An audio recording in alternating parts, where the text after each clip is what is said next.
Dear students, my name is Dr. T. Samuel David Ras, lecturer in zoology, Government Degree College, Arak Valley.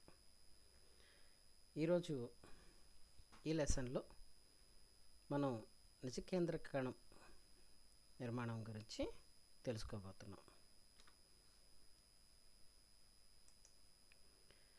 నిజకేంద్రక కణాలు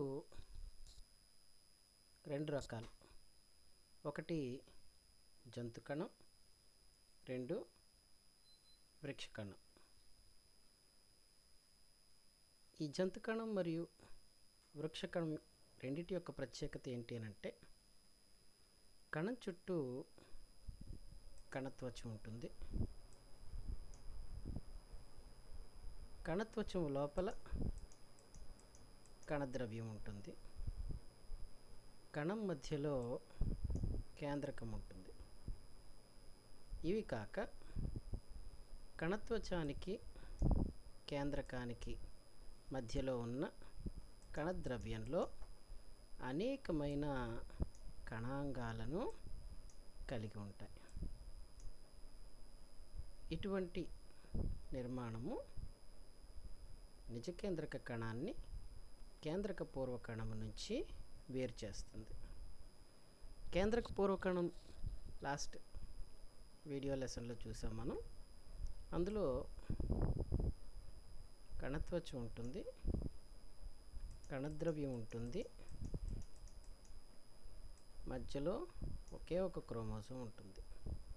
కేంద్రకత్వచం కానీ కణాంగాలు కానీ ఉండవు.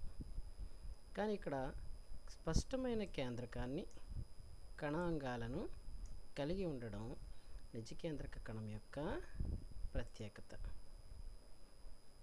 ఇప్పుడు నిజకేంద్రక కణంలో రెండవ ఉదాహరణ కింద వృక్ష కణాన్ని గమనిస్తే, వృక్ష కణంలో కూడా కణత్వచం, కేంద్రకం, కణాంగాలు అనేవి ఉంటాయి. అదనంగా వృక్ష కణానికి కణత్వచం చుట్టూ నిర్జీవ పదార్థంతో తయారైన కణకవచము రక్షణ కవచంగా ఉంటుంది. ఇది కాక వృక్ష కణంలో రిక్తికలు అనే ఖాళీ ప్రదేశాలు కనపడతాయి. అలాగే జంతు కణంలో ఉండేటటువంటి తారావత్ కేంద్రం లేదా సెంట్రోసోమ్ అనేది వృక్ష కణంలో ఉండదు. మరొకసారి జంతు కణానికి వృక్ష కణానికి తేడాలను గమనిస్తే, వృక్ష కణంలో కణకవచం ఉంటుంది, జంతు కణంలో ఉండదు. వృక్ష కణంలో ఖాళీ ప్రదేశం రిక్తిక ఉంటుంది, అది జంతు కణంలో ఉండదు. జంతు కణంలో సెంట్రోసోమ్ అనే కణ విభజనలో లేదా సమయ విభజనలో తోడ్పడేటటువంటి కణాంగం ఉంటుంది. ఆ సెంట్రోసోమ్ అనేది వృక్ష కణాల్లో ఉండదు. ఈ మూడు లక్షణాల ఆధారంగా జంతు కణాన్ని, వృక్ష కణాన్ని మనం వేరుపరచవచ్చు. ఈ లెసన్లో నిజకేంద్రక కణం నిర్మాణం చదువుకుంటున్నాం కాబట్టి, వృక్ష కణంలోనూ జంతు కణంలోనూ ఉన్నటువంటి అన్ని నిర్మాణాలను, కణాంగాలను సంపూర్ణంగా వివరించుకోవడం జరుగుతుంది. ముందుగా నిజకేంద్రక కణం యొక్క పరిమాణాన్ని గమనిద్దాం.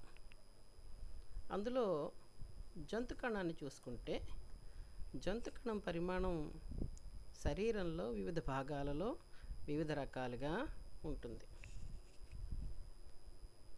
సాధారణంగా ఈ కణ పరిమాణము మైక్రాన్లలో ఉంటుంది. మైక్రాన్ అనగా మిల్లీమీటర్లలో, 1 మిల్లీమీటర్లో 1000వ వంతు. అంటే దీన్ని సూక్ష్మదర్శినిలో మాత్రమే చూడగలం. జంతు కణాల్లో లేదా అసలు కణాల్లోనే అతి చిన్న కణం ఏది అని అనుకుంటే, ప్లూరోన్యూమోనియా వంటి జీవి ఇది కేంద్రక పూర్వజీవి అని లాస్ట్ క్లాస్లో మనం చదువుకున్నాం. అది 0.1 మైక్రాను పరిమాణం కలిగి ఉంటుంది. మరి నిజకేంద్రక కణాలకు వచ్చేసరికి భిన్న జీవుల్లో భిన్న రకాలుగా ఉంటాయి. సాధారణంగా వీటి పరిమాణం 0.5 నుంచి 20 మైక్రాన్ల వ్యాసం కలిగి చాలా చిన్నగా ఉంటాయి. మానవుల్లో తెల్ల రక్త కణాలను గమనిస్తే 3 నుంచి 4 మైక్రాన్ల వ్యాసం ఉంటుంది. ఇవేవి కూడా మైక్రాన్లు కాబట్టి కంటికి కనపడవు. కానీ జంతు కణాల్లో కంటికి కనపడేటటువంటి కణం కూడా ఒకటి ఉంది. అదే అతిపెద్ద కణం. ఏంటది? ఆస్ట్రియాలో ఉండే ఉష్ట్రపక్షి యొక్క అండము లేదా గుడ్డు. ఇది సుమారుగా 15 సెంటీమీటర్ల వ్యాసం కలిగి ఉంటుంది. అంటే మనం కంటితో స్పష్టంగా చూడగలిగినటువంటి ఏకైక కణము ఈ ఉష్ట్రపక్షి యొక్క అండకణం, అతిపెద్ద కణం.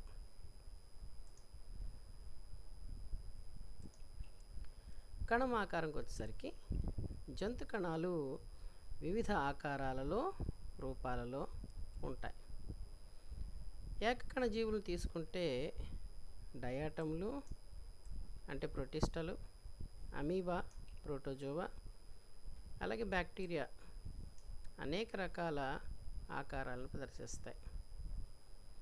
బహుకణ జీవులు వాటి ఆకారంలో ఇంకా వైవిధ్యాన్ని చూపిస్తాయి. కొన్ని గుండ్రంగా లేదా గోళాకారంగా ఉంటాయి, కొన్ని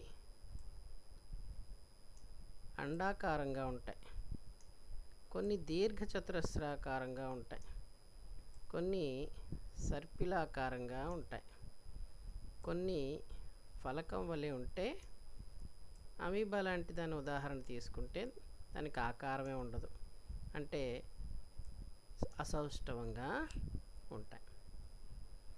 వీటన్నిటికంటే భిన్నంగా కండర కణాలు పొడవుగా తంతువులాగా ఉంటాయి.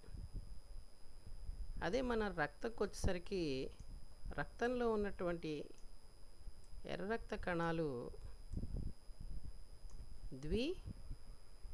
పుటాకారం ఆకారంలో ఉంటాయి. ఇవన్నీ ఎందుకు ఇలా భిన్న ఆకారాల్లో ఉన్నాయి అంటే అవి ఏ ప్రదేశంలో ఉన్నాయో ఆ ప్రదేశంలో ఉన్నటువంటి క్రియాశీలతను ఆధారంగా చేసుకుని, అంటే అది చేసే పనిని బట్టి దానికి ఆకారం సంతరించుకుంటుందని శాస్త్రవేత్తలు చెప్తారు.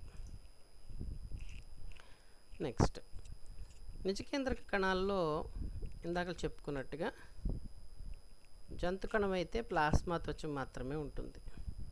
కానీ వృక్ష కణాల్లో ప్లాస్మా త్వచానికి చుట్టూ అదనంగా కణకవచము అనే ప్రత్యేకమైన పొర ఉంటుంది.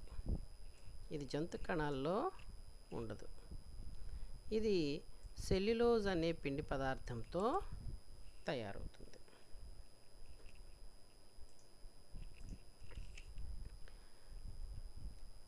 కణకవచాన్ని తీసివేస్తే మొక్కలలో లేదా జంతు కణాన్ని గమనిస్తే నేరుగా కణం చుట్టూ ఏముంటుందండి? ప్లాస్మా త్వచం ఉంటుంది. ఈ ప్లాస్మా త్వచాన్ని కణం చుట్టూ ఉంటుంది కాబట్టి కణత్వచం అని, ప్లాస్మా పొర అని కూడా అంటారు. ఈ ప్లాస్మా అన్న పదం ఎందుకు వాడాము అని అంటే కణం లోపల జీవ పదార్థం, జీవక్రియలు జరగడానికి కావలసిన జీవ పదార్థం ద్రవరూప స్థితిలో ఉంటుంది. దాన్ని ప్లాస్మాతో ఇక్కడ పోల్చడం జరిగింది. దాని చుట్టూ ప్లాస్మా లాంటి ఈ కణద్రవ్యం చుట్టూ లేదా జీవ పదార్థం చుట్టూ ఉంది కాబట్టి దీన్ని ప్లాస్మా త్వచం లేదా ప్లాస్మా పొరగా పేర్కొంటాం. ఇప్పుడు ఈ ప్లాస్మా పొర యొక్క నిర్మాణాన్ని మనం డీటెయిల్డ్గా ప్లాస్మా త్వచం అనే లెసన్లో చెప్పుకుంటాం. కానీ ఇక్కడ కొన్ని ముఖ్యాంశాలు మీకు వివరిస్తాను. ప్లాస్మా త్వచం దేంతో తయారైంది? ఇది మొదటి ప్రశ్న. ప్లాస్మా త్వచం అనేది 2 రకాల రసాయనిక పదార్థాలతో తయారైంది. ఒక రసాయనిక పదార్థం పేరు క్రొవ్వులు, వీటిని ఇంగ్లీష్లో లిపిడ్లు అని అంటారు. రెండో రకమైనటువంటి రసాయనిక పదార్థం పేరు మాంసకృత్తులు. వీటిని మనం ప్రోటీనులు అని అంటాం. సో అతి ముఖ్యమైన అణుఘటకాలు ప్లాస్మా త్వచంలో ఏంటి అని అంటే రెండు. ఒకటి క్రొవ్వు పదార్థాలు లేదా లిపిడ్లు, రెండు మాంసకృత్తులు లేదా ప్రోటీన్లు. ఈ రెండింటిని ఇక్కడ గమనిస్తే ఇక్కడ వైలెట్ కలర్లో ఉంది చూసారు కదా, ఇదంతా కూడా లిపిడ్లు. బ్లూ కలర్లో ఉంది కదా, ఇది కూడా లిపిడ్లే. అంటే లిపిడ్ యొక్క నిర్మాణం చూస్తే ఒక తల భాగం, తోక భాగం ఉంటుంది. ఈ వైలెట్ కలర్లో ఉన్నదంతా కూడా తల భాగం, ఈ బ్లూ కలర్లో ఉన్నదంతా కూడా తోక భాగం. సో మీరు ఇక్కడ గమనిస్తే లిపిడ్లన్నీ వరుసగా ఒకదాని పక్కన ఒకటి చేర్చబడి ఇక్కడ ఒక పొర ఉంది. అలాగే దానికి ఆపోజిట్గా మళ్ళీ లిపిడ్లన్నీ వరుసగా పేర్చబడి రెండో పొర ఉంది. అంటే ప్లాస్మా త్వచంలో ఉన్నటువంటి లిపిడ్లు రెండు పొరలుగా ఉంటాయి. ప్లాస్మా త్వచంలో ఉన్న లిపిడ్లు రెండు పొరలుగా ఉంటాయి. ఇవి ఫాస్ఫేట్తో కలిసి ఉంటాయి కాబట్టి వీటిని ఫాస్ఫోలిపిడ్లు అని కూడా అని అంటారు. మరి ఈ మొత్తం ప్లాస్మా త్వచాన్ని గమనిస్తే మరి ప్రోటీన్లు ఎక్కడున్నాయి? మీరు ఇక్కడ గమనిస్తే ఇదొక ప్రోటీన్, ఇదొక ప్రోటీన్, ఇదొక ప్రోటీన్, అలాగే ఇక్కడ ప్రోటీన్ ఉంది. సో ప్లాస్మా త్వచములో ఉన్నటువంటి లిపిడ్లలో ప్రోటీన్లు చెల్లాచెదురుగా మరి ఉన్నాయి. ఒక నిర్దిష్టమైన స్థితిలో లేవు. ఇక్కడ లిపిడ్లు గమనిస్తే ఒకదాని పక్కన వరుసగా ఉన్నాయి, కానీ ప్రోటీన్లు ఎక్కడ ఉన్నాయని చెప్తే వరుసగా ఉన్నాయని చెప్పలేం. లిపిడ్లలో అక్కడక్కడ చెల్లాచెదురుగా ఉన్నాం. దీన్ని మొజాయిక్ స్థితి అని చెప్పేసి అని అంటారు. సో మొజాయిక్ పద్ధతిలో అంటే చెల్లాచెదురుగా లిపిడ్లలో ఈ ప్రోటీన్లు అనేవి అమరి ఉన్నాయని శాస్త్రవేత్తలు గుర్తించారు. ఇవి రెండు రకాలు. ప్లాస్మా త్వచం యొక్క లిపిడ్లలో ఆ పొర నుంచి ఈ పొర వరకు పూర్తిగా అమరి ఉన్నటువంటి ప్రోటీన్లను అంతర్గత ప్రోటీన్లు అంటారు. ప్లాస్మా త్వచానికి అయితే లోపలి వైపు లేదా బయటి వైపు మాత్రమే పరిమితమైన వాటిని పరిధీయ ప్రోటీన్లు అంటారు. కాబట్టి ప్రోటీన్లు రెండు రకాలు. ఒకటి పరిధీయ ప్రోటీన్లు. ఇవి ప్లాస్మా త్వచానికి లోపల వైపు కానీ లేదా బయటి వైపు కానీ ఉంటాయి. రెండవది అంతర్గత ప్రోటీన్లు. ఇవి లిపిడ్లలో అంతస్థగితంగా అంటే ఆ చివరి నుంచి ఈ చివరికి విస్తరించి ఉంటాయి. వీటిని అంతర్గత ప్రోటీన్లు అని చెప్పేసి అని అంటారు. సో మళ్ళీ ఒకసారి మనం దీని గురించి చూద్దాం. కణం చుట్టూ ఉండేటటువంటి పొరను ప్లాస్మా పొర లేక ప్లాస్మా త్వచం లేదా కణత్వచం అంటారు. ఈ పదాన్ని నగేలి మరియు క్రామర్ అనే ఇద్దరు శాస్త్రవేత్తలు ప్రతిపాదించారు. ఇది వృక్ష కణంలోను జంతు కణంలోను జీవ పదార్థాన్ని ఆవరించి ఉంటుంది. ఇది రెండు రసాయనిక పదార్థాలతో ముఖ్యంగా ఏర్పడి ఉంటుంది. ఒకటి క్రొవ్వులు లేదా లిపిడ్లు ఫాస్ఫేట్తో అనుసంధానమైనవి ఉంటాయి కాబట్టి వీటిని ఫాస్ఫోలిపిడ్లు అంటారు. రెండవది ప్రోటీన్లు. ఈ ఫాస్ఫోలిపిడ్లు అనేవి రెండు పొరలుగా ఏర్పడి ఉంటాయి. ప్రతి లిపిడ్ అణువులోనూ ఒక తల భాగం, ఒక తోక భాగం అనేది ఉంటుంది. ఈ లిపిడ్ల యొక్క మధ్యలో ప్రోటీన్లు చెల్లాచెదురుగా మొజాయిక్ పద్ధతిలో అమరి ఉంటాయి. ఈ ప్రోటీన్లు 2 రకాలు. ఒకటి పరిధీయ ప్రోటీనులు, కణత్వచానికి ఏదో ఒకవైపున మాత్రమే ఉంటాయి. 2 అంతర్గత ప్రోటీన్లు, ఇవి కణత్వచములో లిపిడ్లలో అంతస్థగితంగా ఉంటాయి. మరి ఇవి కాక ఇంకేమైనా ఉన్నాయా అని గమనిస్తే, లిపిడ్లు ప్రోటీన్లతో పాటు, ఇవి లిపిడ్లు, ఇవి ప్రోటీన్, వీటితో పాటు ప్రత్యేకంగా అతి తక్కువ పరిమాణంలో ఇంకొక రసాయనిక పదార్థం ఉంటుంది. వాటిని పిండి పదార్థాలు అని చెప్పేసి అని అంటారు. కాబట్టి ప్లాస్మా త్వచము 3 రకాల రసాయనిక పదార్థాలతో తయారై ఉంటుంది. 1 క్రొవ్వులు, 2 ప్రోటీన్లు, 3 పిండి పదార్థాలు. పిండి పదార్థాలు సుమారుగా 5-10% ఉంటే మిగిలిన 90% లిపిడ్లు, ప్రోటీన్లు ఉంటాయి. కాబట్టి దీన్ని ఫాస్ఫోలైపోప్రోటీన్ లేదా లైపోప్రోటీన్ త్వచం. లైపో అంటే లిపిడ్లు, ప్రోటీన్లు అంటే మాంసకృతులు. సో ఫాస్ఫోలైపోప్రోటీన్ త్వచము అని దీనికి పేరు రసాయనికంగా. నెక్స్ట్ ఒక్కసారి ఈ కణత్వచం గురించి చూస్తే, జంతు కణంలో ప్లాస్మా పొర లేక కణత్వచంచే ఆవరింపబడి ఉంటుంది. వృక్ష కణంలో ఇది కణకవచానికి లోపలి వైపున ఉంటుంది. మరి దీని మందం ఎంత ఉంటుందంట? 75 యాంగ్స్ట్రాముల నుంచి 100 యాంగ్స్ట్రాముల మందాన్ని కలిగి ఉంటుంది. 1 యాంగ్స్ట్రామ్ పరిమాణం ఎంత అంటే, మిల్లీమీటర్లో 1000వ వంతు అయితే మనం మైక్రాన్ అనుకున్నాం. 1000 కాదు, 1 పక్కన 7 సున్నాలు పెట్టాలి. అన్ని విభజనలు చేస్తే అదేమవుతుంది? అతి సూక్ష్మమైన యాంగ్స్ట్రామ్ ప్రమాణంగా చెప్పుకుంటాం. ఇటువంటి 75 యాంగ్స్ట్రామ్ల మందం కలిగినటువంటి ఈ ప్లాస్మా త్వచానికి రాబర్ట్సన్ అనే శాస్త్రవేత్త ప్రమాణ త్వచం, ఇంగ్లీష్లో యూనిట్ మెంబ్రేన్ అని పేరు పెట్టారు. ఇందాక చెప్పుకున్నట్టుగా ఇది లిపిడ్లు, ప్రోటీన్లతో ఏర్పడింది కాబట్టి లిపోప్రోటీన్ త్వచం అంటాం. ఈ లిపిడ్లను ఫాస్ఫోలిపిడ్లుగా పేర్కొంటాం. మరి ప్రోటీన్లు 2 రకాలు, బాహ్య ప్రోటీన్లు, అంతర్గత ప్రోటీన్లు. మరి ప్లాస్మా త్వచం యొక్క ముఖ్యమైన పని ఏంటి? కణం బతకాలి అని అంటే ఆహారం కావాలి, నీరు కావాలి. అంటే కణం లోపలికి పదార్థాలని రవాణా చేస్తుంది ప్లాస్మా త్వచం. మరి కణంలో జీవక్రియలు జరిగిన తర్వాత వ్యర్థ పదార్థాలు విడుదలవుతాయి. మరి విడుదలైన వ్యర్థ పదార్థాలను బయటికి పంపించాలి కదా, బయటికి పంపించేస్తుంది.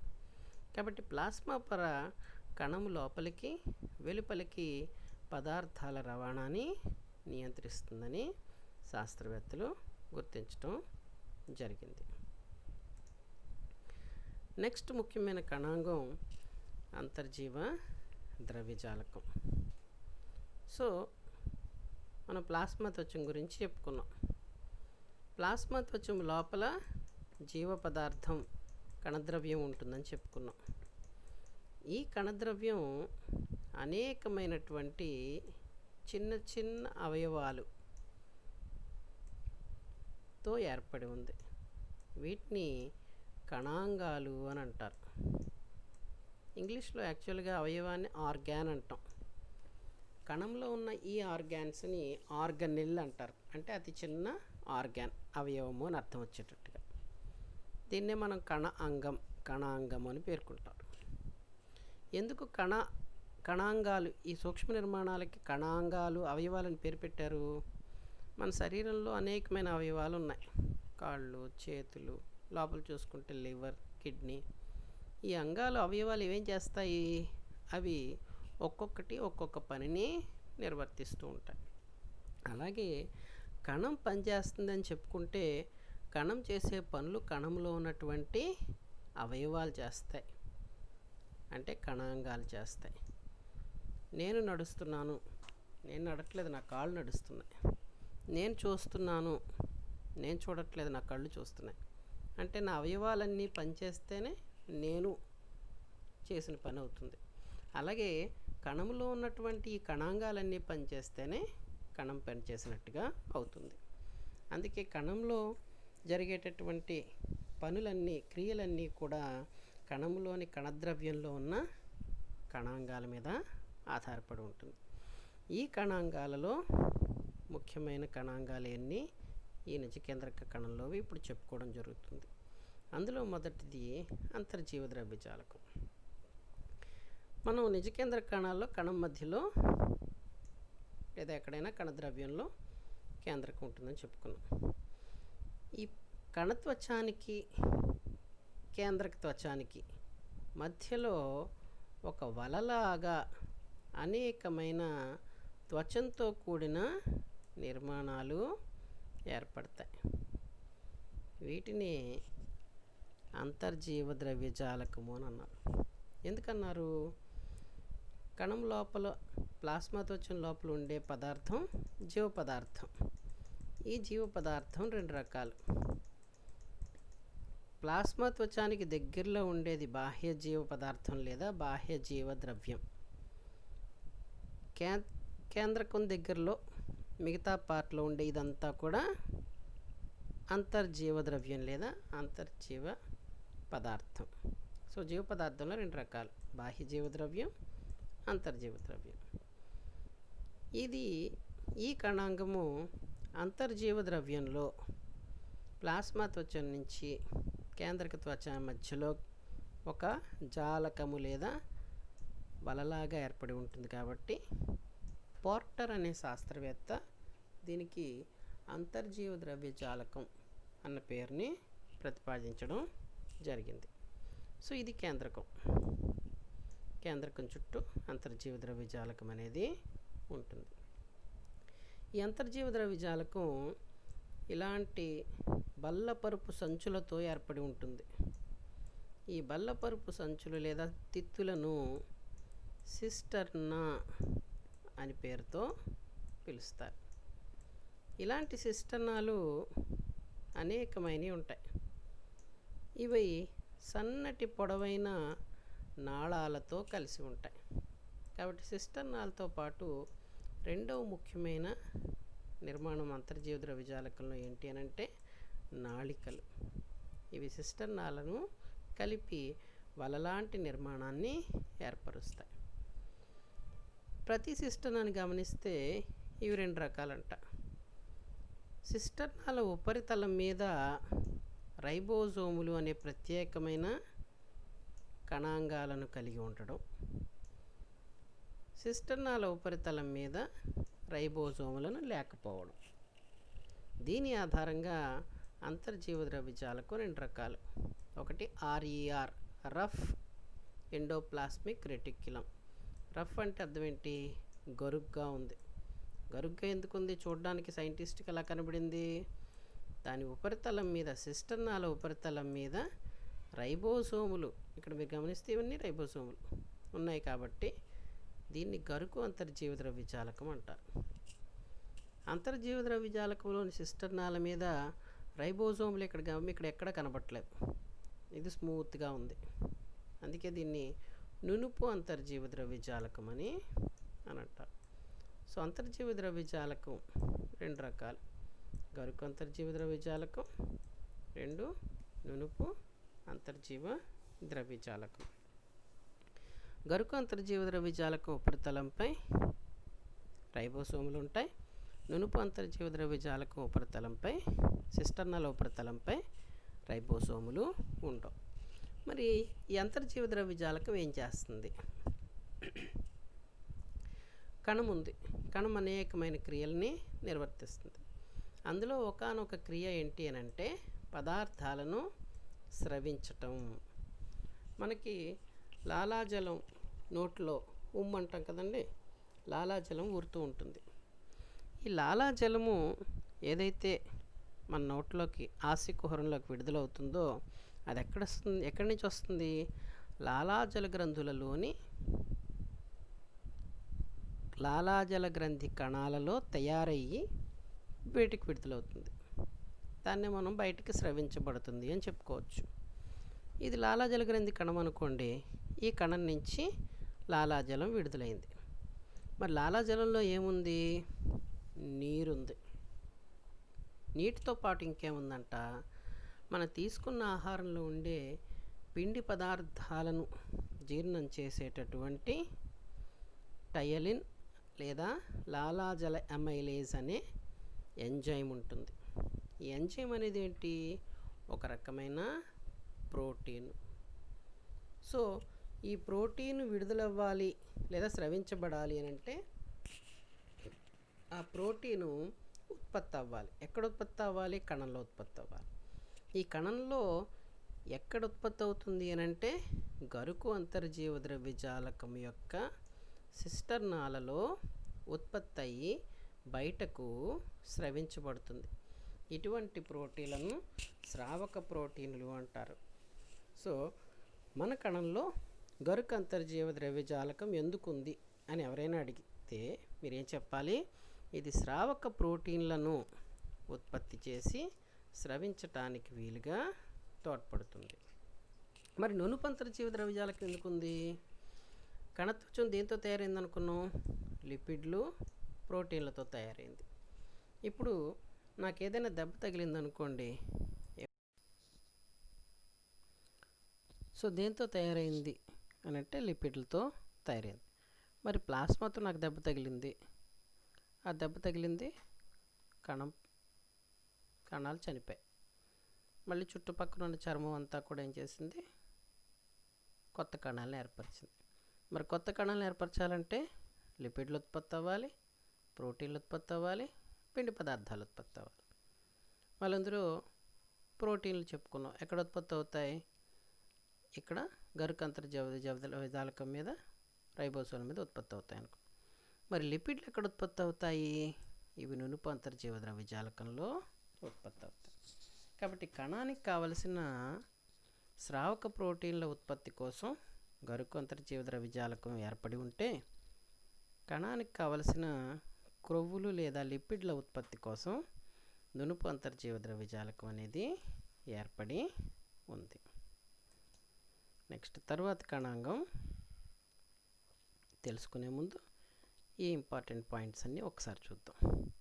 అంతర్జీవ ద్రవ్యజాలకం కణత్వచానికి కేంద్రక త్వచానికి మధ్యలో విస్తరించి ఉంటుంది. ఎలాగా, అనేకమైన త్వచయుక్త నాళికలతో కూడిన వలలాగా విస్తరించి ఉంటుంది.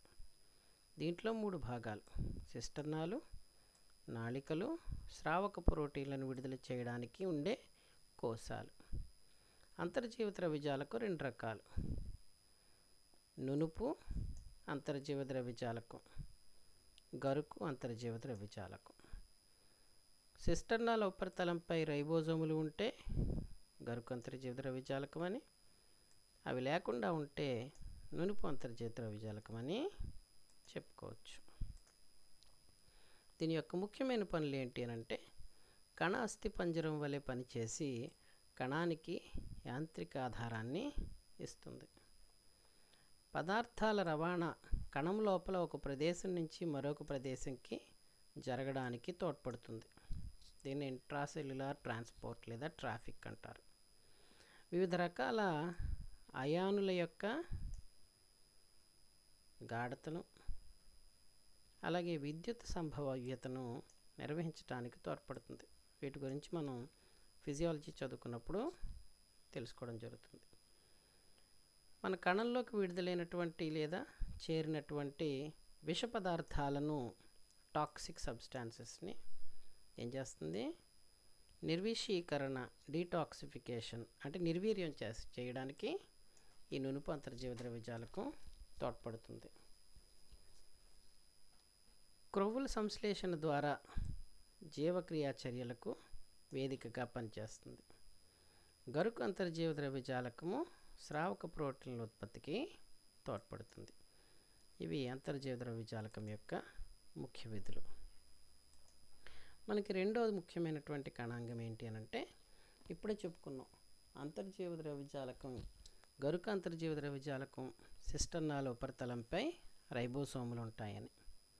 సో రెండవ ముఖ్యమైన కణాంగం రైబోసోములు. ఈ రైబోసోములను పాలడే అనే శాస్త్రవేత్త గుర్తించి వాటికి ఆ పేరు పెట్టడం జరిగింది. రైబో అనగా రైబోన్యూక్లిక్ ఆమ్లం, ఆర్ఎన్ఏ చదువుకున్నాం కదండి, అందులోంచి వచ్చింది. సోమ అనగా దేహం, ఒక బాడీ, అంటే కణంలో కనబడేటటువంటి ఒక కణాంగం అని అర్థం వచ్చేటట్లుగా ఆర్ఎన్ఏలో రైబో తీసుకొని రైబోసోమ్ అనే పేరుని పాలడే అనే శాస్త్రవేత్త ప్రతిపాదించారు. ఈ రైబోసోము కేంద్రక పూర్వ కణాల గురించి చెప్పుకున్నప్పుడు ఏం చెప్పుకున్నాం? 2 రకాలు ఉంటాయి. కేంద్రక పూర్వ కణాల్లో 70S అని, నిజ కేంద్రక కణాల్లో 80S అని 2 రకాలుగా ఉంటాయని చెప్పుకున్నాం. 70S అవని 80S అవని ఇది ఎలా ఉంటుందంట? 2 ఉప ప్రమాణాలతో ఏర్పడి ఉంటుంది. చిన్న ఉప ప్రమాణం, పెద్ద ఉప ప్రమాణం. ఈ రెంటి మధ్యలో ఒక ఖాళీ ప్రదేశం ఉంటుంది. ఈ ఖాళీ ప్రదేశం ద్వారా ఎంఆర్ఎన్ఏ అనేటటువంటి వార్తాహారి ఆర్ఎన్ఏ బయలుదేరుతుంది. ప్రోటీన్ల సంశ్లేషణ గురించి చెప్పుకున్నప్పుడు దాని గురించి పూర్తిగా చెప్తాం. ప్రస్తుతానికి మనం తెలుసుకోవాల్సింది ఏంటి అంటే, ఇక్కడ రైబోసోమ్లో 2 ఉప ప్రమాణాలు ఉంటాయి. 2 ఉప ప్రమాణాల మధ్యలో ఉన్నటువంటి చీలిక ద్వారా ఎంఆర్ఎన్ఏ బయలుదేరుతుంది. ఈ ఎంఆర్ఎన్ఏ మీద ఉన్నటువంటి జన్యు సమాచారాన్ని ఆధారంగా చేసుకొని ప్రోటీన్ అనేది ఉత్పత్తి అవుతుంది. కాబట్టి ఇది ప్రోటీన్. రైబోసోముల యొక్క ముఖ్యమైన పని ఏంటి అని అంటే ప్రోటీన్ల ఉత్పత్తి. అందుకే వీటిని ప్రోటీన్ కర్మాగారాలు, ప్రోటీన్ ఫ్యాక్టరీస్ ఆఫ్ సెల్ అని అంటారు. మరి ప్రోటీన్ల ఉత్పత్తి చేసేటటువంటి ఈ రైబోసోమ్ యొక్క రసాయనిక నిర్మాణాన్ని గమనిస్తే ఇందాక చెప్పుకున్నట్లుగా దీనిలో ఏమున్నాయంట? ఆర్ఎన్ఏ ఉంది. ఆర్ఎన్ఏతో పాటు రైబోసోమ్లో కూడా సుమారుగా నిజకేంద్రక కణం యొక్క రైబోసోములు అయితే 80 ప్రోటీన్లు ఉన్నాయంట. సో రైబోసోమ్ దేంతో తయారైంది? ఆర్ఎన్ఏ మరియు ప్రోటీన్లతో తయారైంది. అందుకే దీన్ని ఏమన్నారు? రైబోన్యూక్లియో ప్రోటీన్ పార్టికిల్, రైబోన్యూక్లియో ప్రోటీన్ రేణువు అని రైబోసోమ్కి పేరు. ఓకే, ఒకసారిగా దీని ముఖ్య లక్షణాలు చూద్దాం. రైబోసోములను 1896లో పాలడే మొట్టమొదటిసారిగా గుర్తించి ఆ పేరు పెట్టారు. ఇవి ఎలా ఉన్నాయంట? దాదాపు గోళాకారంగా ఉన్న త్వచరహిత నిర్మాణాలు. ఇందాక అంతర్జీవ ద్రవ్యజాలకమే సిస్టర్నా చుట్టూ త్వచ ఉంది, కానీ రైబోసోములకి త్వచ ఉండదు. ఆర్ఎన్ఏ మరియు ప్రోటీన్తో కలిసి ఏర్పడింది. వీటి చుట్టూ ఎటువంటి త్వచము ఉండదు, అందుకే త్వచరహిత నిర్మాణాలు అంటారు. వీటి వ్యాసం 150 నుంచి 250 యాంగ్స్ట్రాములు ఉంటుంది. దీంట్లో 2 పదార్థాలు నేను చెప్పుకున్నాం, ఆర్ఎన్ఏ ఒకటి, ప్రోటీన్లు ఒకటి. 60% ఆర్ఎన్ఏ, 40% ప్రోటీన్లు ఉన్నాయి. ఈ రైబోసోములు 2 రకాలుగా ఉంటాయంట. కణం చూసుకుంటే కణం లోపల స్వేచ్ఛగా కణద్రవ్యంలో తేలియాడుతూ ఉండేటటువంటి వాటిని స్వేచ్ఛ రైబోసోములు అంటారు. రెండో రకం ఎక్కడ? గరుకు అంతర్జీవ ద్రవ్యజాలకం ఏదైతే ఇందాక చెప్పుకున్నామో దాని ఉపరితలం మీద 2వ రకం ఉంటాయి. వీటిని బంధిత రైబోసోములు అని చెప్పేసి అని అంటారు. ప్రోటీన్ల సంశ్లేషణ సమయంలో ఎంఆర్ఎన్ఏతో కలపబడి అనేకమైనటువంటి రైబోసోములు సమూహంగా ఏర్పడతాయి. ఇవన్నీ రైబోసోములు. ఇది ఎంఆర్ఎన్ఏ. ఎంఆర్ఎన్ఏతో కలపబడి రైబోసోములు సముదాయంగా ఏర్పడితే అటువంటి సమూహాన్ని పాలిసోమ్ అని అంటారు. నిజకేంద్రక కణం యొక్క రైబోసోములో 2 ఉప ప్రమాణాలు, ఒకటి చిన్నది, ఒకటి పెద్దది. చిన్నదానికి 40S అని, పెద్దదానికి 60S అని పేరు పెట్టడం జరిగింది. ఈ 2 కలిసి 80S రైబోసోమ్గా ఏర్పడుతుంది. రైబోసోముల యొక్క ముఖ్యమైన విధి ఏంటి అంటే ప్రోటీన్ల సంశ్లేషణ. కేంద్రక పూర్వకణాన్ని, నిజ కేంద్రక కణాన్ని మనం గమనిస్తే కేంద్రక పూర్వకణంలో 70s రైబోజోమ్ ఉంది, నిజ కేంద్రక కణంలో 80s రైబోజోమ్ ఉంది. రెండిట్లోనూ చిన్న ప్రమాణం, పెద్ద ప్రమాణం ఉన్నాయి. చిన్న ప్రమాణాన్ని 30s రకం అని అంటాం. ప్రోకారియోటిక్ కేంద్రక పూర్వకణంలో 30s అంటాం. పెద్ద ఉప ప్రమాణాన్ని 50s అంటాం. అదే మనలో నిజ కేంద్ర కణాలకు వచ్చేసరికి 40s, 60sగా పేర్కొనడం జరిగింది. మరి ఈ ఉప ప్రమాణాల్లో ఏమున్నాయి? ఆర్ఎన్ఏ ఉంది, ప్రోటీన్లు ఉన్నాయి. కేంద్రక పూర్వకణం యొక్క రైబోసోమ్లోని చిన్న ఉప ప్రమాణంలో 16s ఆర్ఆర్ఎన్ఏ ఉంటే, అదే నిజ కేంద్రక కణం యొక్క చిన్న ఉప ప్రమాణంలో 18s ఆర్ఆర్ఎన్ఏ ఉంటుంది. అలాగే కేంద్రక పూర్వకణం యొక్క రైబోజోమ్లోని 50s ఉప ప్రమాణంలో 23s, 5s అనే రెండు ఆర్ఆర్ఎన్ఏలు, రైబోజోమల్ ఆర్ఎన్ఏలు ఉంటే, రైబోజోమ్లో ఉన్న ఆర్ఎన్ఏని రైబోజోమల్ ఆర్ఎన్ఏ లేదా సింపుల్గా ఆర్ఆర్ఎన్ఏ అని చెప్పేసి అని అంటాం. అదే నిజ కేంద్ర కణకు వచ్చేసరికి పెద్ద ఉప ప్రమాణంలో ఇక్కడ ఉన్నట్లు రెండుగా కాక 3 ఆర్ఆర్ఎన్ఏలు ఉంటాయి. ఒకటి 28s rRNA, 2 5.8s rRNA, 3 5s rRNA. వీటన్నిటిలో కామన్గా గమనిస్తే ఎస్ అనేది వచ్చింది. ఎస్ అనేది ఒక ప్రమాణం, రైబోజోములను కొలిచే ప్రమాణం. స్వెడ్బర్గ్ అన్న శాస్త్రవేత్త దీన్ని కనుగొన్నారు కాబట్టి దీనికి స్వెడ్బర్గ్ ప్రమాణం అని చెప్పేసి పేరు. అతని పేరులోంచి మొదటి అక్షరాన్ని ఎస్ తీసుకొని దీన్ని స్వెడ్బర్గ్ ప్రమాణము అని అంటారు. దీని గురించి పూర్తిగా రైబోజోమ్ లెసన్స్లో తెలుసుకోవడం జరుగుతుంది. నెక్స్ట్ కణాంగం గాల్జీ సంక్లిష్టం. మరి ఇది ఎక్కడుంది? మన కాలేజీ చూసుకున్నాం అనుకోండి, కాలేజీలో క్లాస్లో స్టూడెంట్స్ ఉంటారు. క్లాసులోనే ఉంటారా మీరు? వరండాల్లో తిరుగుతారు, గ్రౌండ్లో ఉంటారు, ఎక్కడ పడితే అక్కడ ఉంటారు. మరి లెక్చరర్స్ ఎక్కడ ఉంటారు? అయితే స్టాఫ్ రూమ్లో లేదా క్లాస్ రూమ్లో ఉంటారు. కానీ ప్రిన్సిపల్ గారు ఎక్కడ ఉంటారు అని అంటే ప్రిన్సిపల్ ఛాంబర్లో ఉంటారు. లెక్చరర్ ఉన్న చోట ఇంకొక లెక్చరర్ ఉండొచ్చు, స్టూడెంట్స్ ఉన్న చోట ఇంకో స్టూడెంట్ ఉండొచ్చు. కానీ ప్రిన్సిపల్ గారి చైర్లో ప్రిన్సిపల్ గారు మాత్రమే ఉంటారు, ఇంకెవ్వరూ ఉండరు. అలాగే కణాంగాలు అంతర్జీవ ద్రవ్యజాలకం ప్లాస్మా త్వచానికి కణత్వచానికి మధ్యలో ఇక్కడ ఉండొచ్చు, ఇక్కడ ఉండొచ్చు, ఇంకో దగ్గర ఉండొచ్చు. రైబోసోములు, స్వేచ్ఛ రైబోసోములు కణద్రవ్యాలు ఎక్కడైనా ఉండొచ్చు. కానీ గాల్జీ సంక్లిష్టం మాత్రం ఎక్కడ పడితే అక్కడ ఉండదు. గాల్జీ సంక్లిష్టం ఎక్కడైతే ఉందో ఆ ప్రాంతంలో మిగిలిన కణాంగాలు ఏవి ఉండడానికి వీల్లేదంట. అటువంటి ప్రాంతాన్ని జోన్ ఆఫ్ ఎక్స్క్లూషన్ అని అంటారు. ఎక్స్క్లూషన్ అని అంటే ప్రత్యేకింపబడింది, జోన్ అంటే ప్రాంతం.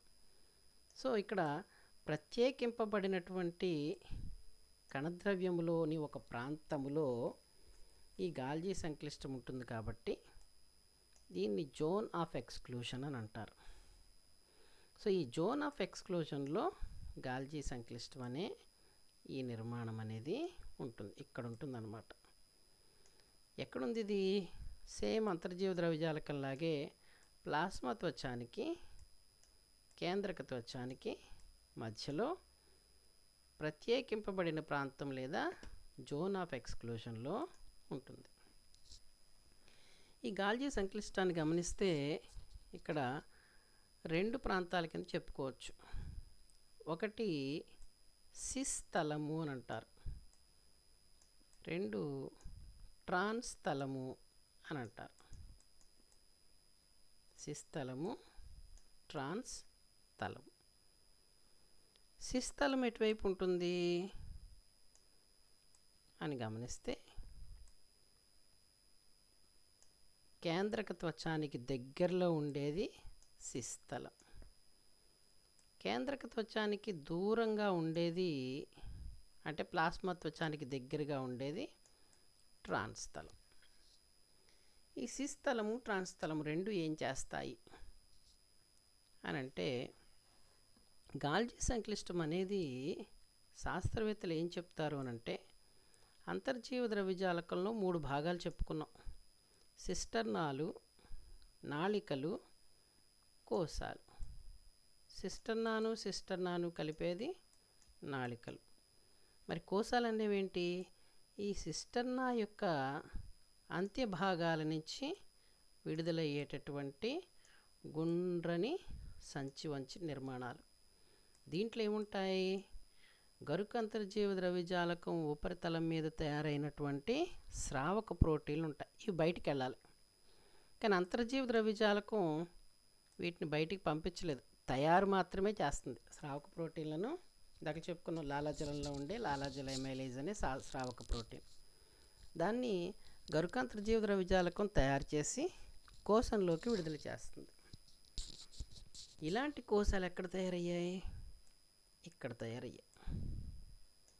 ఈ కోశాలన్నీ కలిసిపోయి ఒక సిస్టర్నాగా మారి గాల్జీ సిస్టర్నాను ఏర్పరుస్తాయి. ఇటువైపు సిస్థలంలో. కానీ సిస్థలంలో కొత్త గాల్జీ సిస్టర్నాలు ఏర్పడతాయి. ఎలాగా? గరుక అంతర్జీవ ద్రవ్యజాలకం నుంచి వచ్చిన కోశాలు కలవడం ద్వారా ఏర్పడతాయి. ఈ గాల్జీ సిస్టర్నా ఏదైతే ఉందో దాంట్లో ఇప్పుడు గరుక అంతర్జీవ ద్రవ్యజాలకంలో తయారైన స్రావక ప్రోటీన్ ఉంటుంది. ఈ సిస్టర్నాలు కొత్త సిస్టర్నాలు ఏర్పడుతున్న కొలది పాత సిస్టర్నాలు ప్లాస్మా త్వచం వైపు ప్రయాణిస్తాయి. ప్రయాణించిన తర్వాత ప్లాస్మా త్వచం దగ్గర ఏమవుతుంది? ఇది గాల్జీ సిస్టర్నా. గాల్జీ సిస్టర్నా యొక్క అంచుల నుంచి కూడా కోశాలు విడుదలవుతాయి.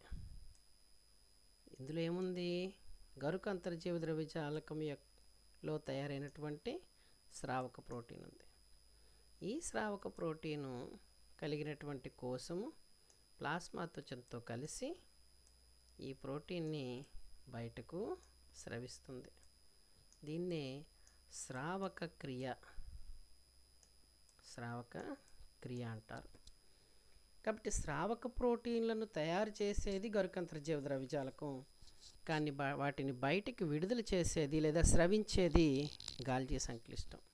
కాబట్టి గాల్జీ సంక్లిష్టం యొక్క ముఖ్యమైన విధి ఏంటి అని అంటే స్రావక క్రియ అని చెప్పేసి చెప్తారు. మరి ఇతర విధులు ఏమున్నాయి? ఇందాకలా చెప్పుకున్నాం, కణత్వచంలో ముఖ్యమైన పదార్థాలు 3: లిపిడ్లు, ప్రోటీన్లు, పిండి పదార్థాలు. లిపిడ్లు అనేవి నునుపు అంతర్జీవ ద్రవ్యజాలకంలో ఏర్పడతాయి. ప్రోటీన్లు అనేవి రైబోసోముల్లో ఏర్పడతాయి. మరి పిండి పదార్థాలు ఎక్కడ ఏర్పడతాయి? గాల్జీ సంక్లిష్టంలో. కాబట్టి గాల్జీ సంక్లిష్టం యొక్క రెండవ ముఖ్యమైన విధి ఏంటి అని అంటే పిండి పదార్థాల సంశ్లేషణ కింద చెప్పుకుంటాం. ఈ 2 పనులే కాదు, ఇంకా అనేకమైన పనులు గాల్జీ సంక్లిష్టం నిర్వర్తిస్తుంది. ప్రత్యుత్పత్తిలో పాల్గొనే పురుష జీవుల నుంచి విడుదలయ్యే శుక్ర కణాల ఉపరితలం మీద అండకణంతో ఫలదీకరణ చెందడానికి వీలుగా ఒక టోపీ లాంటి నిర్మాణం ఉంటుంది. దీన్ని యాక్రోసోమ్ అంటారు. ఈ యాక్రోసోము నిర్మాణంలో గాల్జీ సంక్లిష్టం తోడ్పడుతుంది. అండకణం గమనిస్తే గుడ్డులో సొన ఉంటుంది. మనం ఆమ్లెట్ వేసుకుని తింటాం కదండి, సొన. ఈ సొన పదార్థాన్ని కూడా గాల్జీ సంక్లిష్టమే తయారు చేస్తుంది. ఇలాగా గాల్జీ సంక్లిష్టం అనేకమైనటువంటి విధులను నిర్వర్తిస్తుంది. ఈ గాల్జీ సంక్లిష్టానికి ఈ పేరు ఎలా పెట్టారు? వీటిని మొట్టమొదటిసారిగా పిల్లి యొక్క మెదడులోని పర్కించే కణాలలో కెమిల్లో గాల్జీ అనే శాస్త్రవేత్త 1898లో గుర్తించారు. కాబట్టి ఆయన పేరు మీదుగా దీనికి గాల్జీ సంక్లిష్టం అని పేరు పెట్టడం జరిగింది. దీంట్లో ముఖ్యమైన భాగాలు ఏంటి? సిస్టర్నాలు, కోశాలు. ఈ సిస్టర్నాలు ఒకదాని మీద ఒకటి దొంతర్లాగా మరి ఉంటాయి. ఈ దొంతరనే డిక్టియోసోమ్ అని కూడా అంటారు. డిక్టియోసోమ్ లేదా లిపోకాండ్రియాలను కూడా పిలుస్తారు. ఇవి ఎక్కువగా ఎలాంటి కణాల్లో ఉంటాయి? స్రావక కణాలలోనూ నిల్వ కణజాలాలలో ఉంటాయి. ఇవేం చేస్తాయి? ప్రోటీన్లను, లిపిడ్లను నిల్వ చేస్తాయి. పిండి పదార్థాలను, గ్లైకోప్రోటీన్లను సంశ్లేషణ అంటే తయారు చేయడం, ఉత్పత్తి చేసి బయటికి స్రవిస్తాయి. అలాగే శుక్ర కణాలపై ఆక్రోసోమును ఏర్పరుస్తాయి. ఇంకా అనేకమైన క్రియలు ఉన్నాయి. వీటిని గురించి గాల్జీ సంక్లిష్టం గురించి చదువుకున్నప్పుడు నేర్చుకుందాం. తరువాత కణాంగము మైటోకాండ్రియా. ప్రతి జీవి జీవించాలి అని అంటే ఏం కావాలి? బతకడానికి శక్తి కావాలి. మరి ఈ శక్తి ఎక్కడి నుంచి వస్తుంది? ఆహారం నుంచి వస్తుంది కదా. కాబట్టి ఎవరికైనా నీరసం వచ్చిందనుకోండి, ఏం చేస్తాం? ఆహారం తీసుకుంటాం. ఆహారం తీసుకొనే ఓపిక వచ్చేస్తుంది, శక్తి వచ్చేస్తుంది. మరి ఆహారాన్ని శక్తి రూపంలోకి ఎవరు మారుస్తారు? అది కావాల్సింది. మన అన్నం తిన్న నోట్లో పెట్టుకున్న పొట్టలోకి వెళ్ళిపోయింది. ఆ తర్వాత ఏమవుతుందో మనకి ఎవరికి తెలియదు. ఏమవుతుంది? జీర్ణమైన ఆహారం రక్తం ద్వారా కణంలోకి చేరి కణంలోని ప్రత్యేకమైన కణాంగం ఏంటది? మైటోకాండ్రియాలో ఏం చేస్తుందంట? ఈ ఆహారము శక్తి రూపంలోకి మారుతుంది. అందుకే మైటోకాండ్రియాలను కణశక్తి భాండాగారాలు అని పిలుస్తారు. ఇప్పటివరకు చెప్పుకున్న కణాంగాలు మూడిట్లో అంతర్జీవ ద్రవ్యజాలకం సిస్టర్నా చుట్టూ ఒకటే త్వచం ఉంది. గాల్జీ సంక్లిష్టం సిస్టర్నా చుట్టూ ఒకటే త్వచం ఉంది. రైబోజోమ్ అసలు త్వచమే లేదు. కానీ మైటోకాండ్రియాలో 2 త్వచాలు ఉంటాయి. సో 2 త్వచాలతో కూడినటువంటి కణాంగం ఏది అని అడిగితే మనం ఏం చెప్తాము? మైటోకాండ్రియా అని చెప్పేసి చెప్తారు. ఇది వెలుపలి త్వచం, ఇది లోపలి త్వచం. కాకపోతే ఈ లోపలి త్వచము కంటిన్యూస్గా లేదు. ఎలా ఉందంట? ముడతలు పడిపోయి లోపలికి ఉంది. ఈ ముడతలను క్రిస్టే అని అంటారు. ఈ ముడతల మీద ఇక్కడ గమనించి చూడండి, అగ్గిపుల్ల లాంటి నిర్మాణాలు ఉంటాయి. వీటిని F1 రేణువులు లేదా ప్రాథమిక రేణువులు లేదా ఆక్సిసోములు లేదా ఫెర్నాండెస్ మోరాన్ పార్టికల్స్ అని పేరు. క్రిస్టల్ యొక్క లోపల నుంచి అగ్గిపుల్ల లాంటి నిర్మాణాలు ఏర్పడతాయి, తల తోక కలిగినవి. వాటికి ఏం పేరు పెట్టాం? ఆక్సిసోములు లేదా F1 రేణువులు లేదా ఫెర్నాండెస్ మోరాన్ రేణువులు లేదా ప్రాథమిక రేణువులు అని పేరు పెట్టారు. ఇక్కడ ఏం జరుగుతుంది? శక్తి ఉత్పాదన క్రియ జరుగుతుంది. ఎలాగా? ఆహారాన్ని విచ్ఛిన్నం చేసి, ఎవరి సమక్షంలో? ఆక్సిజన్ సమక్షంలో. ఆహారాన్ని విచ్ఛిన్నం చేసే శక్తి ఒక్క ఆక్సిజన్కి మాత్రమే ఉంది. ఆహారం అంటే గ్లూకోజ్ అనుకుందాం. సో మనం గాలి పీల్చుకుంటాం. ఎందుకు పీల్చుకుంటామంటే హాయిగా ఉంటుందనా? కాదు. గాలిలో ఉన్న ఆక్సిజన్ రక్తం ద్వారా కణంలో చేరి, కణంలో ఆల్రెడీ చేరిన ఆహారాన్ని విచ్ఛిన్నం చేసి, అంటే గ్లూకోజ్ని విచ్ఛిన్నం చేసి, అంటే ఆక్సీకరణ చెందించి శక్తిని విడుదల చేస్తుంది. ఆ క్రమంలో కార్బన్ డయాక్సైడ్ విడుదలవుతుంది. ఈ కార్బన్ డయాక్సైడ్ని బయటికి పంపించడానికి, ఆక్సిజన్ లోపల తీసుకోవడానికి ఊపిరితిత్తులు అనేవి ఏర్పడ్డాయి. కానీ యాక్చువల్ ప్రక్రియ ఎక్కడ జరుగుతుంది? కణంలోని మైటోకాండ్రియా ఎలా జరుగుతుంది? ఆక్సిజన్ తీసుకొని కార్బన్ డయాక్సైడ్ని బయటికి పంపించడాన్ని శ్వాసక్రియ అంటాం. ఇది కణంలో జరుగుతుంది కాబట్టి కణ శ్వాసక్రియ అని అంటాం. ఈ కణ శ్వాసక్రియలో ఏమవుతుంది? కణంలోకి చేరినటువంటి ఆహారాన్ని ఆక్సిజన్ విచ్ఛిన్నం చేసి శక్తిని, కార్బన్ డయాక్సైడ్ని విడుదల చేస్తుంది. ఈ కణ శ్వాసక్రియకి ముఖ్యమైన కేంద్రం ఏది అని అంటే మైటోకాండ్రియా అని చెప్పేసి అని అంటాం.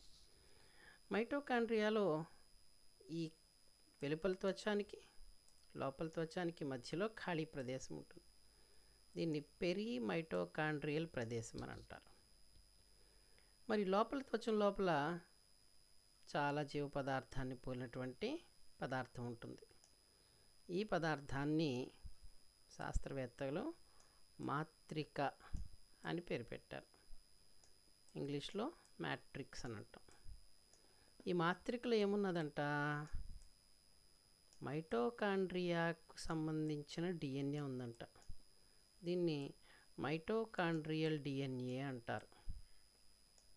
ఇది నిజకేంద్రక కణాల్లో ఉన్న డిఎన్ఏలా కాక కేంద్రక పూర్వ కణాల్లో ఉన్నటువంటి వర్తులాకార డిఎన్ఏలో పోలి ఉంటుంది. మాత్రికలో ఇంకేమున్నాయి,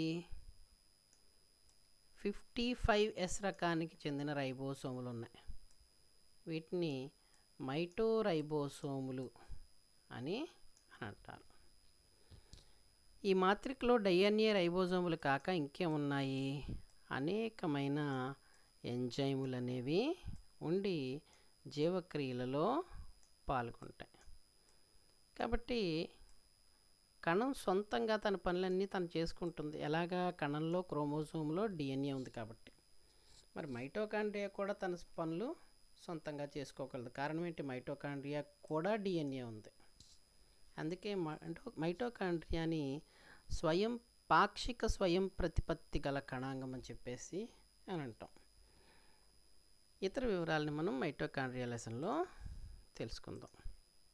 సో ఇప్పుడు ఒకసారి మైటోకాండ్రియా గురించి గమనిస్తే, మైటోకాండ్రియాకి ఆ పేరు ఎవరు పెట్టారు అని అంటే బెండా అనే శాస్త్రవేత్త పెట్టారు.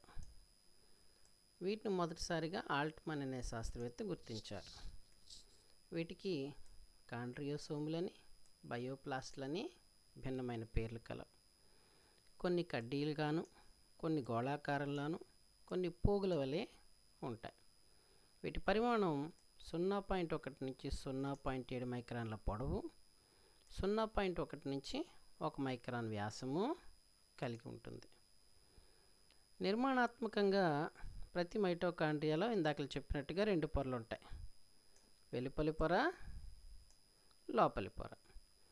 ఈ 2 పొరల మధ్యలో ఉన్నటువంటి ప్రదేశాన్ని పెరిమైటోకాండ్రియల్ ప్రదేశం అంటాం. ఇది నీటి వంటి ద్రవంతో నిండి ఉంటుంది.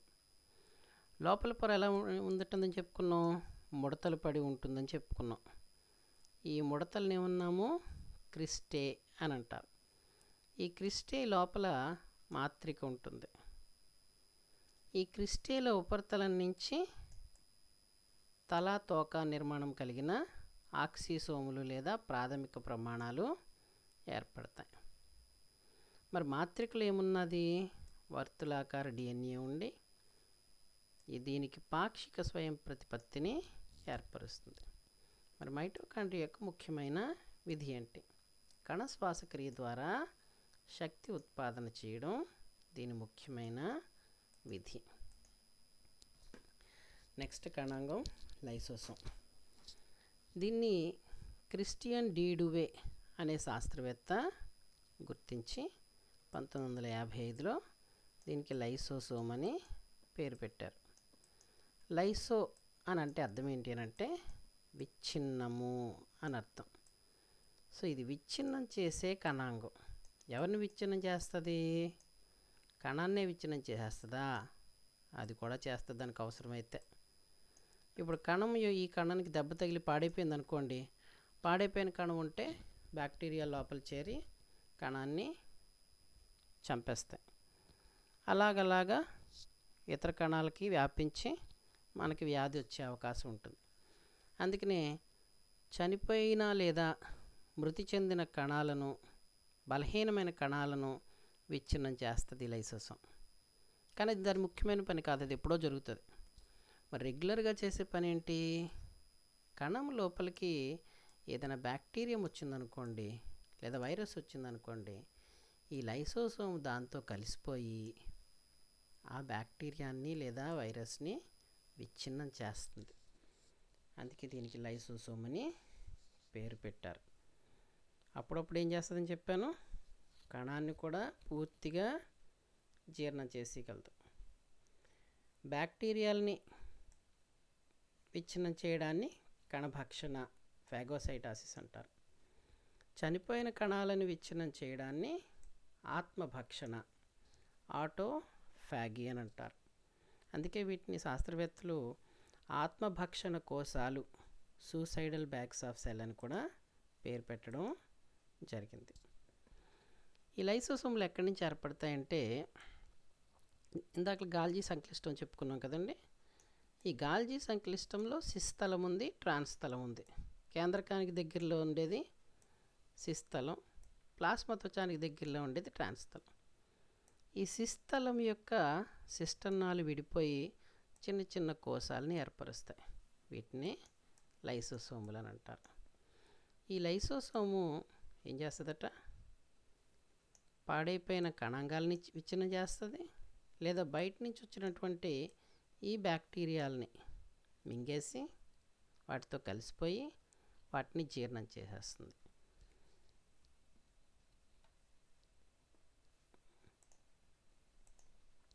Next centrosome. ఇందాక చెప్పుకున్నాం స్టార్టింగ్లో, ఈ వృక్ష కణాలలో ఉండవు, జంతు కణాలలో మాత్రమే కనిపిస్తాయి. వీటిని వాన్ బెనెడిన్ అనే శాస్త్రవేత్త మొట్టమొదటిగా గుర్తించి వాటికి యాస్టర్ అని పేరు పెట్టారు. స్టార్ అనమాట, యాస్టార్. స్టార్ అంటే, యాస్టర్ అంటే నక్షత్రం అని అర్థం వచ్చేటట్లుగా యాస్టర్ అని పేరు పెట్టారు. కానీ తర్వాత బొవెరీ అనే శాస్త్రవేత్త వాటికి తారావత్ కేంద్రాలు సెంట్రియోల్ లేదా సెంట్రోసోమ్ అనే పేరుని ప్రతిపాదించారు. ఇవి శైలికలు కసాభాలలాగా అనేకమైన సూక్ష్మనాళాలతో ఏర్పడి ఉంటాయి. దీన్ని 9+0 అమరిక అని అంటారు. ఇది కాంపిటేటివ్ ఎగ్జామ్స్కి, ఆసెట్ లాంటి ఎగ్జామ్స్కి తోడ్పడుతుంది. 9+0 అమరిక కలిగినటువంటి కణాంగం ఏది అని అంటే సెంట్రోసోమ్ అని చెప్పేసి చెప్పాలి. దీని యొక్క ముఖ్యమైన పని ఏంటి, కణ విభజన సమయంలో కండెపోగుల తయారీకి, ఏకకణ జీవుల్లో చలనాంగాలైనటువంటి శైలికలు కసాభాలకు ఆధార కణికగా రూపాంతరం చెందడానికి ఇది తోడ్పడుతుంది. ఇది సెంట్రోసోమ్.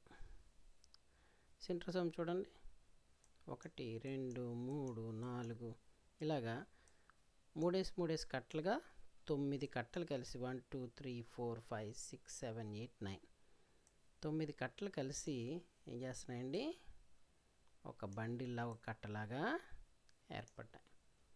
ఏమండి, వీటిని ఒక్కొక్క కట్టని సూక్ష్మనాళికలు అని అంటారు. ఈ సూక్ష్మనాళికలు 3 కలిసి ఒక సూక్ష్మనాళికగా తయారవుతాయి. ఇలాంటి 9 కట్టలు కలిసి సెంట్రోసోమ్ను ఏర్పరుస్తాయి. ఒకసారి ఇక్కడ గమనిస్తే దీనికి యాస్టర్ అని ఫస్ట్లో పేరు పెట్టారని చెప్పుకున్నాం, నక్షత్రం అని. ఎందుకోసం అంట, ఈ సెంట్రోసోము చుట్టూ సన్నటి సూక్ష్మనాళికలు ఏర్పడతాయి ఎక్కడ, విభజన చెందే కణంలో. అందుకే ఇది చూడడానికి ఎలా ఉంటుందండి, స్టార్ లాగా కనపడుతుంది. ఇది ఏం చేస్తుందంట, ఈ సూక్ష్మనాళికలు క్రోమోసోములతో కలుస్తాయి. కలిసి విభజన సమయంలో క్రోమోసోములను అటుపక్క ఇటుపక్క లాగి పిల్ల కణాల మధ్య క్రోమోజోములను సమానంగా పంచడంలో తోడ్పడుతుంది. ఇలాగా భిన్న క్రోమోజోములను ఏం చేస్తుందండి, ఇది సంధానం చేస్తుంది. దీన్నే కండె పరికరము అని అంటారు. సో ఈ కండె పరికరం ఏర్పాటులో, ఈ మొత్తం కండె పరికరం, ఈ కండె పరికరం ఏర్పాటులో ఈ సెంట్రోసోములు అనేవి తోడ్పడతాయి. నెక్స్ట్, కణద్రవ్యంలో 2 రకాల ప్రత్యేకమైన నిర్మాణాలు ఉన్నాయి. వీటిని ఇంగ్లీష్లో మైక్రో బాడీస్ లేదా సూక్ష్మ దేహాలు లేదా సూక్ష్మాంగాలు అని పేరు. ఇవి సాధారణంగా వృక్ష కణాల్లో ఎక్కువగా కనబడతాయి. ఈ సూక్ష్మదేహాలు లేదా సూక్ష్మాంగాలు అనేవి రెండు రకాలు. ఒకటి పెరాక్సిసోములు, రెండు గ్లయాక్సిసోములు. గ్లయాక్సిసోములు పిండి పదార్థాలు అంటే లిపిడ్లు, క్రొవ్వులు లేదా ట్రైగ్లిజరైడ్ల జీవక్రియలో తోడ్పడితే, పెరాక్సిసోములు హైడ్రోజన్ పెరాక్సైడ్ని విచ్ఛిన్నం చేయడం ద్వారా రక్షణ కల్పిస్తాయి. వీటి గురించి మనం వృక్షకణం గురించి నేర్చుకున్నప్పుడు నేర్చుకుంటాం. సో పెరాక్సిసోమ్ నిర్మాణాన్ని గమనిస్తే చుట్టూ త్వచ ఉంటుంది, మధ్యలో మాత్రిక ఉంటుంది, దాని లోపల కోర్ పదార్థము ఉంటుంది.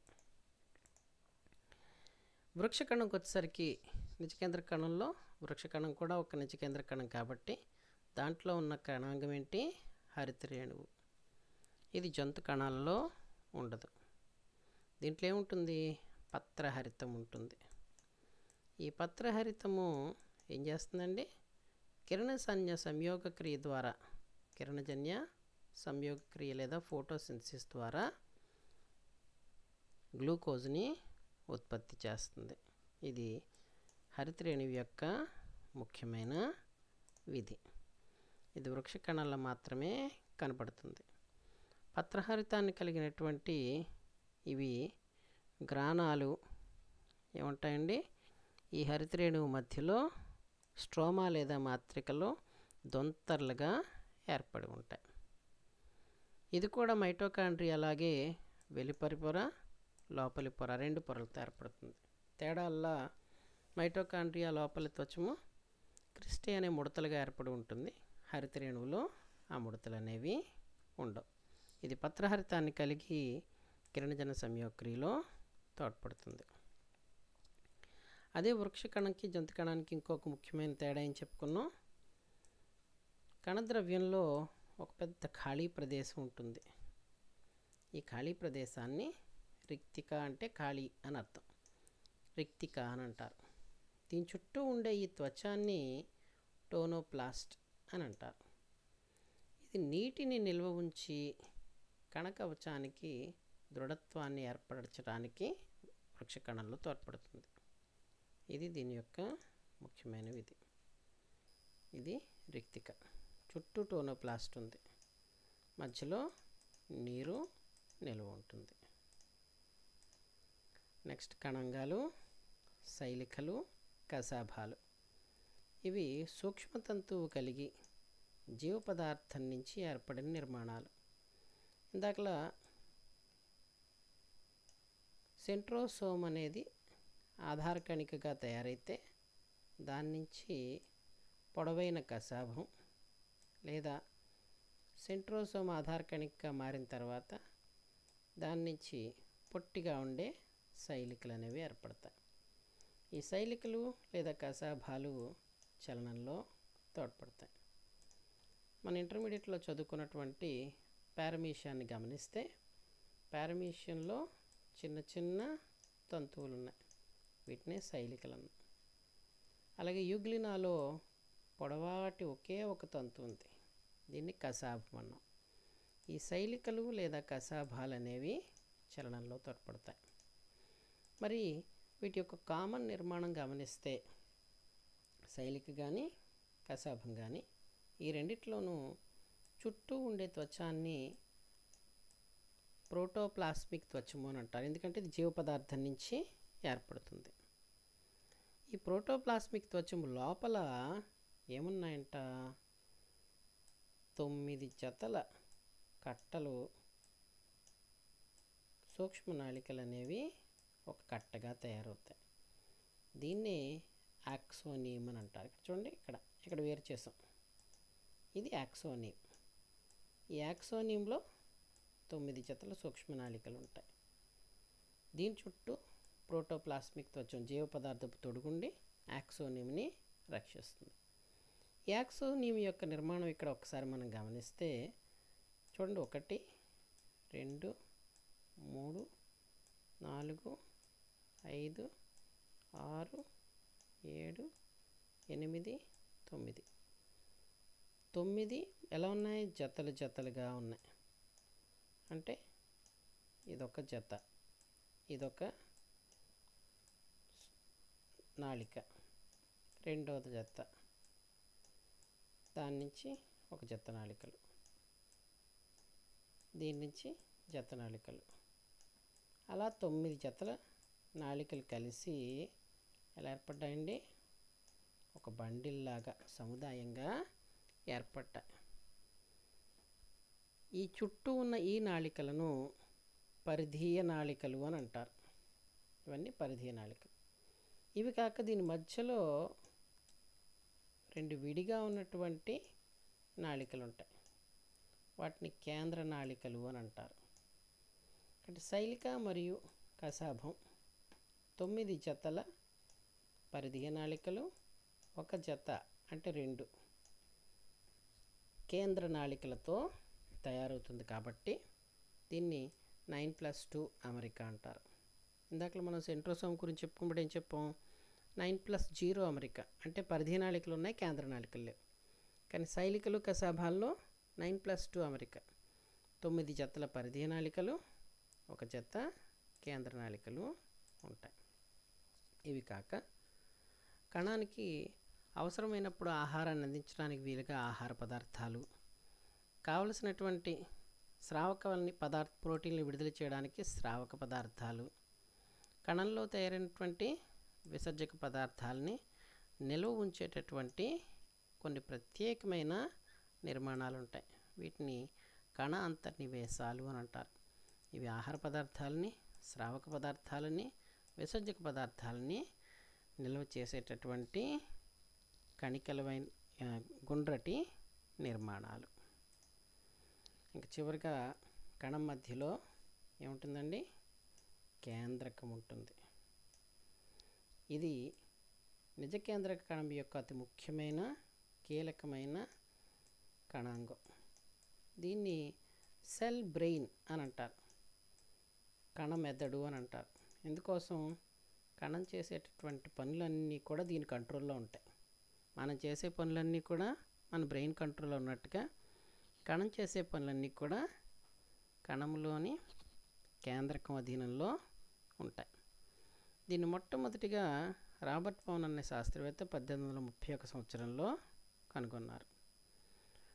కొన్ని కణాల్లో ఒకటి ఉండొచ్చు, ఏకకేంద్రక కణం అంటాం. 2 కేంద్రకాలు ఉంటే ద్వికేంద్రక కణం అంటాం. 2 కన్నా ఎక్కువ ఉంటే బహుకేంద్రక కణం అంటాం. ఇక్కడ కేంద్రకాలు 1 లేదా అంతకన్నా ఎక్కువ కూడా ఉండొచ్చు. ఈ కేంద్రకం యొక్క నిర్మాణాన్ని మనం గమనిస్తే ఇది కేంద్రకం. కేంద్రక చుట్టూ ఏముందండి? కేంద్రక త్వచం ఉంది. ఈ కేంద్రక త్వచం లోపల ఏముంది? క్రోమోసోములు ఉన్నాయి. ఈ క్రోమోసోముల్లో ఏముంది? డిఎన్ఏ ఉంది. సో కణం ఉంది, కణం మధ్యలో కేంద్రకం ఉంది, కేంద్రకం మధ్యలో క్రోమోసోములు ఉన్నాయి, క్రోమోసోముల్లో డిఎన్ఏ ఉంది.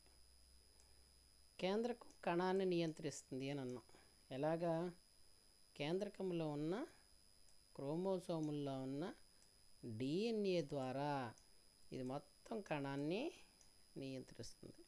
కాబట్టి కణాన్ని నియంత్రించేటటువంటి కణాంగము కేంద్రకమైతే, ఆ కేంద్రకంలో ఈ కణాన్ని నియంత్రించేటటువంటి క్రియలో ముఖ్యమైన పాత్ర వహించేది డిఆక్సిరైబో కేంద్రక ఆమ్లం లేదా డిఎన్ఏ అని చెప్పేసి చెప్తారు. మరి కేంద్రకం గమనిస్తే నిజ కేంద్రక కణానికి కేంద్రక పూర్వ కణానికి తేడా ఏంటి? కేంద్రక పూర్వ కణంలో కణత్వచం ఉంటుంది, కేంద్రక త్వచం ఉంటుంది. నిజ కేంద్రక కణంలో కణత్వచం ఉంటుంది, కేంద్రక త్వచం కూడా ఉంటుంది. మైటోకాండ్రియా హరితరేణువులాగే ఇది కూడా 2 పొరలతో ఏర్పడుతుంది.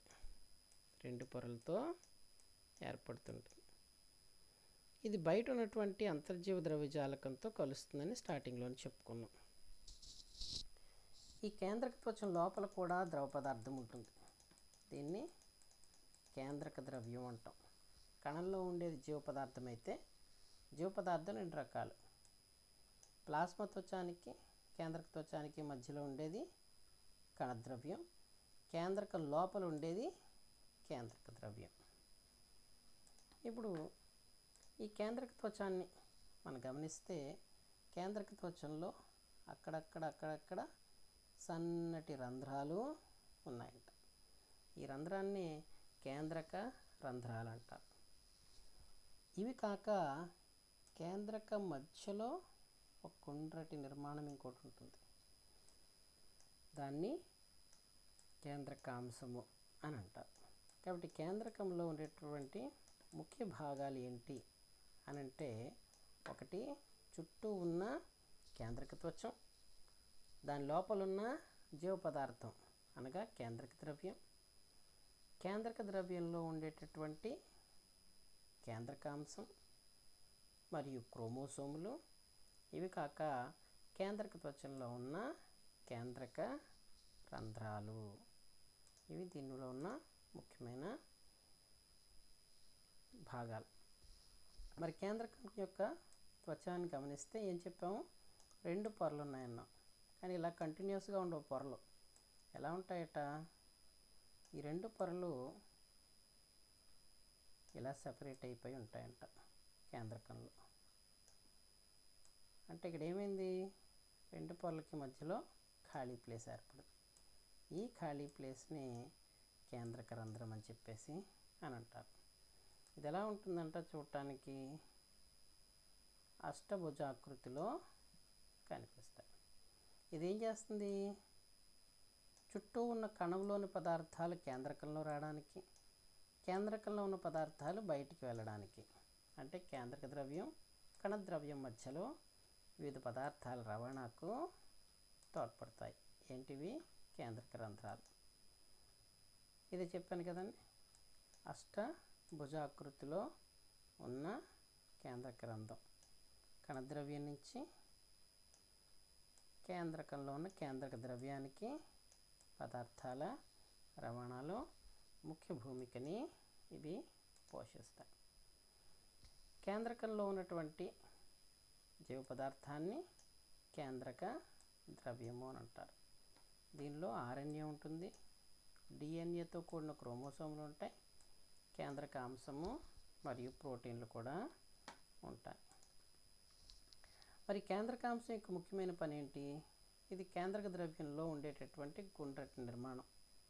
ఇది ఆర్ఎన్ఏతో తయారయ్యి రైబోసోములను ఉత్పత్తి చేయడానికి తోడ్పడుతుంది.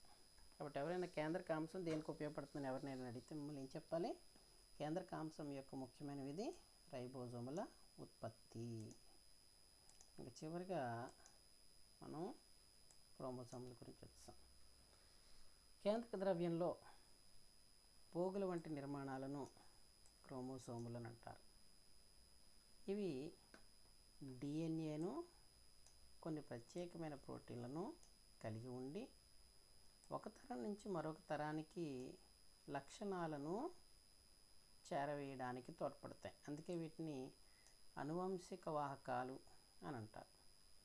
ఈ క్రోమోజోములో ఉన్న డిఎన్ఏ చిన్న చిన్న భాగాలుగా ఏర్పడి ఉంటుంది. వాటిని ఏమన్నారు, జన్యువులు అన్నారు. ఈ జన్యువులు ఏం చేస్తాయి, లక్షణాలను ఏర్పరుస్తాయి. జుట్టు రంగు తెల్లగా ఉండొచ్చు, నల్లగా ఉండొచ్చు. అమెరికన్స్లో చూస్తే బ్రౌన్ హెయిర్ కూడా ఉంటుంది. ఆ లక్షణాన్ని ఎవరు ఏర్పరిచారు, ఈ జన్యువులు ఏర్పరిచి. అవి ఎక్కడున్నాయి, డిఎన్ఏలో. డిఎన్ఏలో ఎక్కడున్నాయి, డిఎన్ఏ ఎక్కడుంది, క్రోమోసోముల్లో ఉంది. కాబట్టి క్రోమోసోములు లక్షణాలను ఏర్పరిచేటటువంటి జన్యువులకు వాహకాలుగా పనిచేస్తాయి. ఇవి ఏం చేస్తాయంట, తల్లిదండ్రుల నుంచి సంతానానికి లక్షణాలని చేరవేయడానికి తోడ్పడుతుంది. ఇది కణము, కణంలోని కేంద్రకం, కేంద్రకంలో ఉన్నటువంటి క్రోమోసోమ్ ఏమండి. ఈ రకంగా మనం కణంలో ఉన్నటువంటి వివిధ కణాంగాల గురించి, కణత్వచం గురించి తెలుసుకోవడం జరిగింది. Thank you.